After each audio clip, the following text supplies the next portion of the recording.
So, as you know, last week, Tactical, Sunny, and I hit the road to Polyface Farm. Yeah, that Polyface. We wanted to see how they run things and maybe bring a few lessons back to the Holler. It turned into one of those trips, though, that shifts how you look at your own land. Of course, we had to have Holler roast on the road.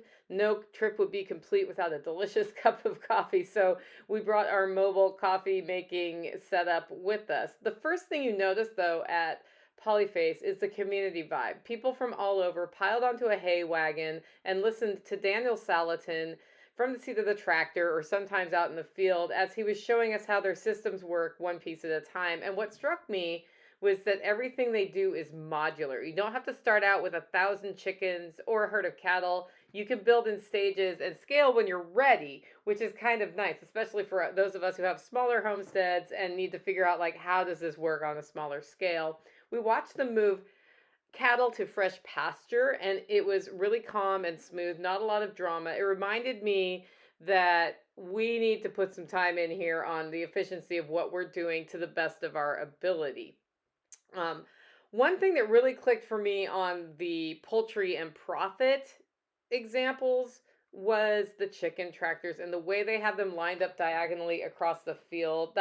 I realized that when Joel says you can move a chicken tractor in 5 minutes, what he means is you can move 10 chicken tractors 5 minutes at a time, and it's going to take 50 minutes, plus it'll take you 10 minutes to get your stuff together to go out to the pasture, so it's an hour for 10 chicken tractors. And I was like, that's why that makes sense, because at my house with one tractor, it's 10 minutes plus 5, that's 15, and I was sort of feeling like, what am I doing wrong?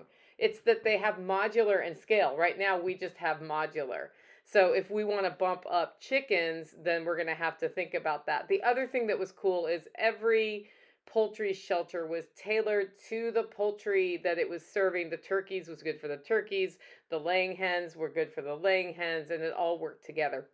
For Tactical, his big takeaway was in the pigs, where he saw that the gates where they move from one paddock to another are built in. They're not mobile. They're in a specific place, and that's because pigs don't see very well, but they get to know their environment, and they know I don't get shocked right here, and they can see the wooden gate, so when it opens they can see it's open, and then they know to go to the next paddock. So that's really simple and it's really smart. And now he's thinking about how we could run pigs in our woods as we get to the point where we want to clear those out. So sometimes seeing a design in person rather than hearing about it on a podcast or seeing it on video makes all the difference in figuring out how you're going to do that. So that's the real value, I think, of visiting other farms and homesteads is you see what works for them, and it jumpstarts your progress back home because you can take those lessons back to your homestead and then tailor them for your specific situation. We definitely left Polyface with lots of ideas for the Holler Homestead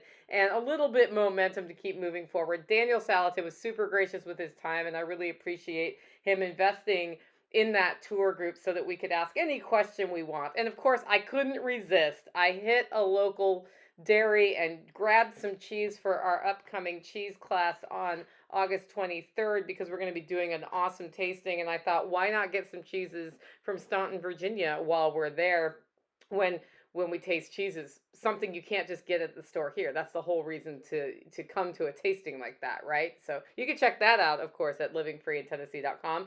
But if you're feeling stuck on your homestead, I definitely recommend go visit another farm, take a tour, and learn something you can bring home and then commit to implementing it. Sometimes that's all it takes to get you over the hump.